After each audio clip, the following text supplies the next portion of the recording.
ബീഫിന്റെ ലഭ്യത കുറഞ്ഞതോടെ കോഴിയിറച്ചിയുടെ വിലയിലും വൻ വർധനവ്. രണ്ടാഴ്ച മുമ്പ് വരെ 160 രൂപ ഉണ്ടായിരുന്ന കോഴിയിറച്ചിക്ക് ഇപ്പോൾ 175 മുതൽ 195 രൂപ വരെയാണ് വില ഉയർന്നിരിക്കുന്നത്. ഇറച്ചി ലഭ്യത കുറഞ്ഞതോടെ ആളുകൾ കൂടുതലായി കോഴിയിറച്ചി വാങ്ങുവാൻ തുടങ്ങിയതോടെയാണ് വില വർധന ഉണ്ടായതെന്ന് വ്യാപാരികളും പറയുന്നു.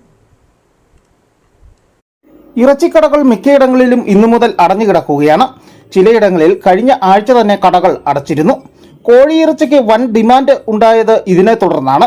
ജില്ലയിലെ കോഴികളെ എത്തിക്കുന്നത് ഭൂരിഭാഗവും തമിഴ്നാട്ടിലെ ഫാമുകളിൽ നിന്നാണ്.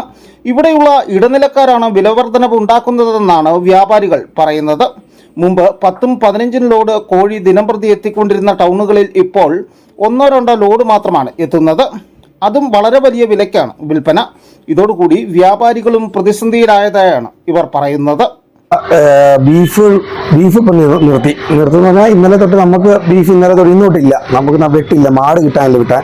കരയില മാട് കിട്ടാതെ ഇറച്ചിയുടെ ഉപയോഗം കൂടി, അതുകൊണ്ട് കോഴിക്ക് വില കൂടാൻ തുടങ്ങി. തമിഴ്നാട്ടിലാണ് ഈ ഫാമുകളെല്ലാം ഉള്ളത്. അവിടുന്ന് അവരാണ് അതിൻ്റെ ഒരു മാഫിയ ആയിരിക്കണം ഈ വില കൂട്ടുന്നത്. ഇനിയും വില കൂടാൻ സാധ്യതയുണ്ടോ?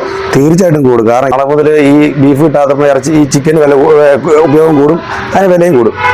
കച്ചവടത്തിനെ ഇത് ഭയങ്കരമായിട്ട് ബാധിക്കും ഉറപ്പായിട്ടും. കാരണം 5 പെട്ടി കോഴി വിൽക്കുന്ന സ്ഥാനത്ത് 1 പെട്ടി കോഴി പോലും വിൽക്കുന്നില്ല. അതൊന്നും മഴ തന്നെ, എല്ലാവർക്കും മഴയില്ല, ഇത് വില കൂടുതൽ, എല്ലാം കൊണ്ടും ഇത് വിൽക്കൽ വലിയ പാടാണ്. ട്രോളിംഗ് നിരോധനം കൂടി പ്രാബല്യത്തിൽ വന്നതോടെ മത്സ്യ മാംസപ്രേമികളുടെ കാര്യമാണ് കഷ്ടത്തിലായിരിക്കുന്നത്. News bureau, Udumbanchola.